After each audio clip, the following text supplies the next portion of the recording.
Awit mga paps, presyo ng gas lumala. Yung gera kasi tumagal. Ang tanong, yung battery ba ng e-bike mo tatagal? Welcome back to my channel. Special yung episode natin today. Well, dahil nga sa tumaas yung gas, marami sa atin na nag-iisip na sumubok. Ayun, yung iba nga, seriously considering bumili ng e-bike. Well, kung isa ka sa kanila, congratulations, magandang decision yan. Pero there's one thing na kailangan mong malaman, ang tamang pag-aalaga ng battery ng e-bike mo. Kasi ang battery siya ang pinakamahal na part. At kung mali ang alaga, mabilis masira. So today, alamin natin yung mga do's and don'ts, pati na rin yung mga maling paniwala natin tungkol sa baterya. Okay game, so bago tayo mag-maintenance tips, kailangan kilala mo muna yung battery mo. Kasi hindi lahat ng battery pare-pareho. And knowing what's inside your e-bike battery, that's step 1 para ma-take care mo siya properly.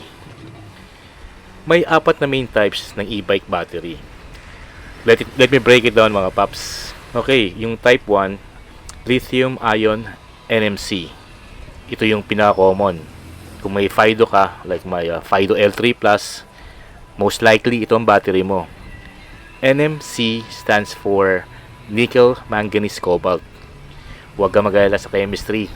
Ang importante, magang siya, magandang range, at tumatagal ng 500 hanggang 1,000 charge cycles.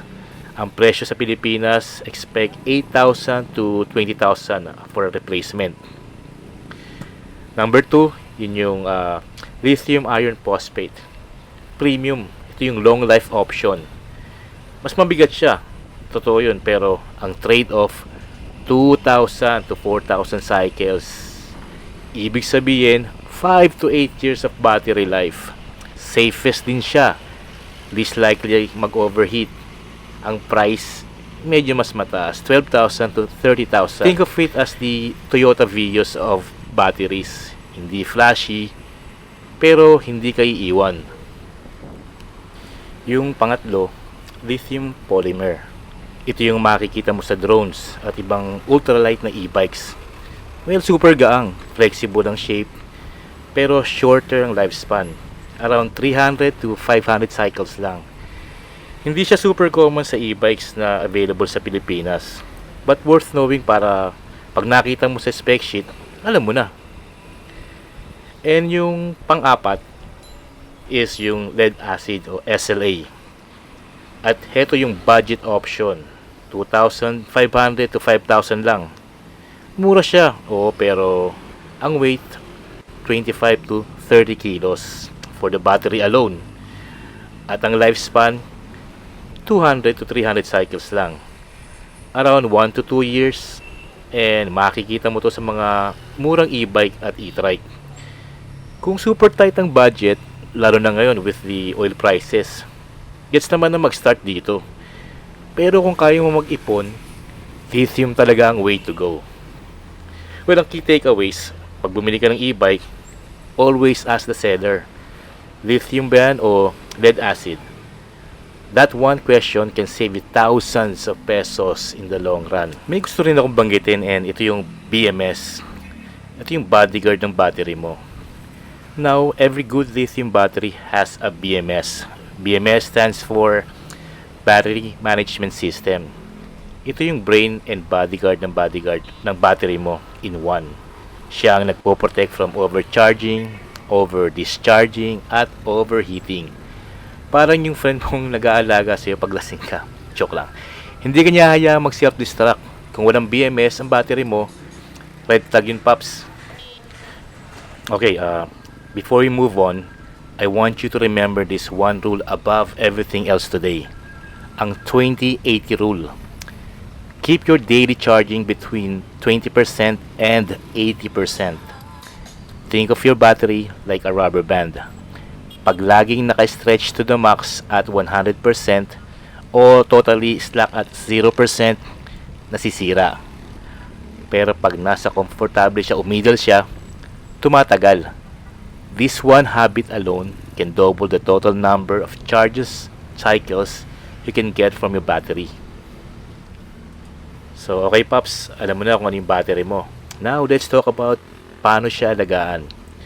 Quick fire format tayo. Bilis lang. Deuce muna. Sabi ko kanina, pero ulitin ko, kasi ito talaga yung game changer habit para sa battery mo. Partial charging.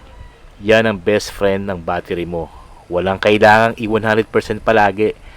Lalo na kung daily commute lang yan after mo mag-switch from motor o kotse dahil sa gas prices na sobrang taas ngayon.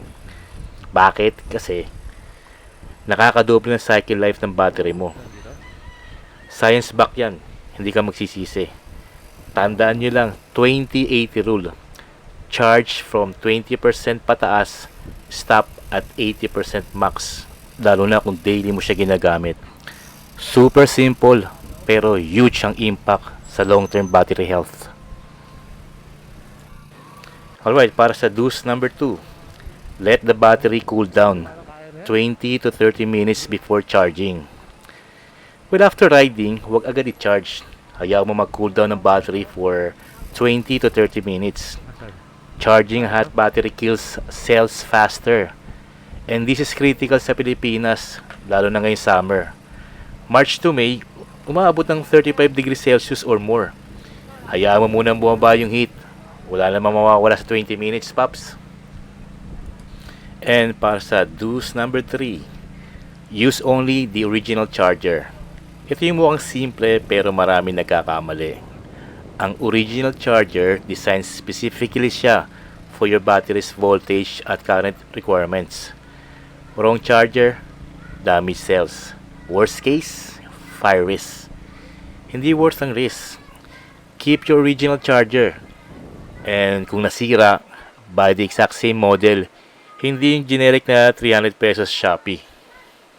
Alright, and para sa number 4, store at 40 to 60% kung hindi gagamitin for weeks.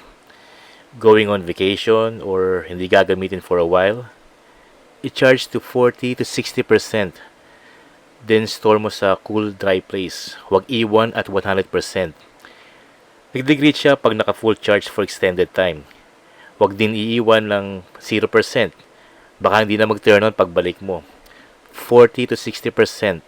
That's the sweet spot for storage. And sa panglima, invest sa timer plug. 150 to 300 pesos lang siya sa Shopee. Well, ito yung isa sa mga paborito ko eh. Timer plug. You set it to auto cut after 3 to 4 hours.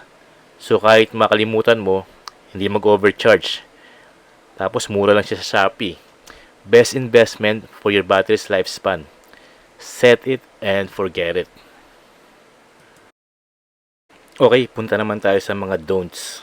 Number 1, huwag i-drain to zero regularly. Every deep discharge as in 0%, permanent capacity loss yan. The more times mo siyang gawain, mas bumababa ang total capacity ng battery mo over time. Aim to charge when you hit 20%. Hindi kailangan iapura, pero huwag hintaying mamatay. Number 2, huwag i-charge sa direct sunlight o extreme heat. Sa Pilipinas, ito yung problema talaga. Lalo na kung nakapark ka sa labas. Kung nag-charge ka sa terrace na walang shade at 35 degrees ang init, that's battery abuse.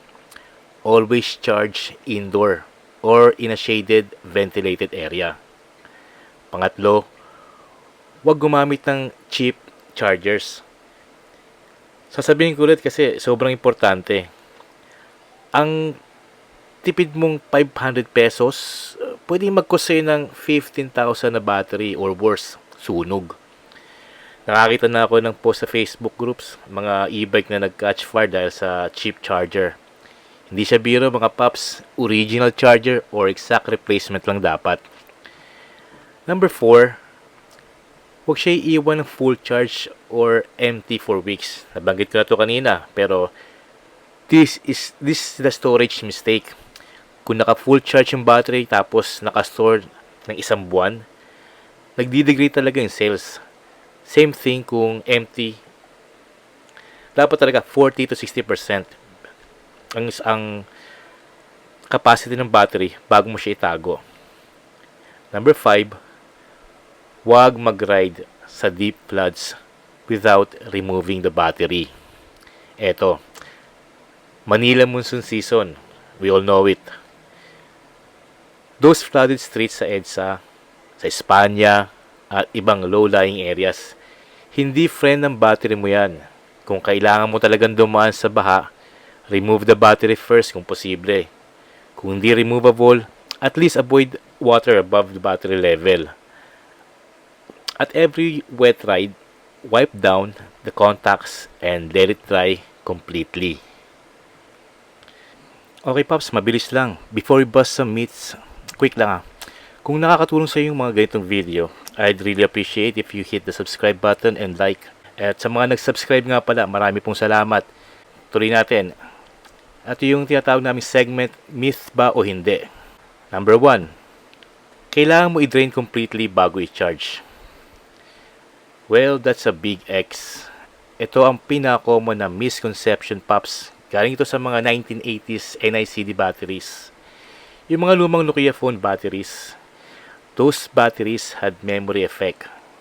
Kaya kailangan i-drain before charging. But yung mga modern lithium ion, walang memory effect yan. In fact, partial charging like our 2080 rule is actually better for the battery. So pag may nagsabi sa'yo na i-drain mo muna bago mo i-charge, sabihin mo, Pops, yung 1990s pa ang advice na yan. Number 2 myth. Okay lang i-charge overnight habang natutulog. Well, half true. Technically, modern chargers do auto-stop when full. So it won't explode, so chillax lang. But problem, number 1, the battery sits at 100% for hours, which causes low chemical stress on the cells. Problem number 2, and this one's very Pinoy, ito yung mga brownouts. Sa Pilipinas, pag nag-brownout at bumalik yung kuryente, the charger starts again. So on and off.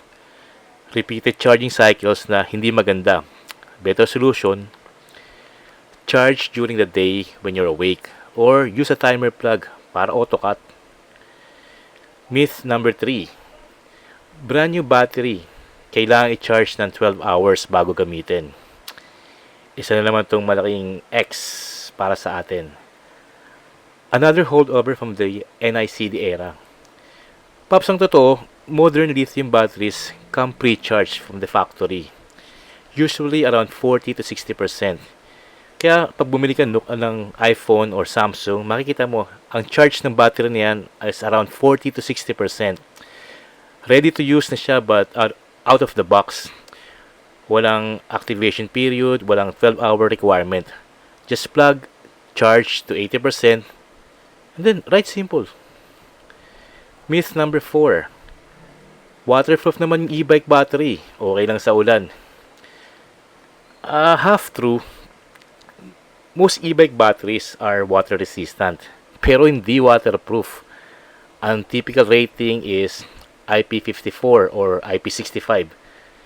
Meaning, okay siya sa light rain at water splash, pero heavy downpour, baha, negative yun.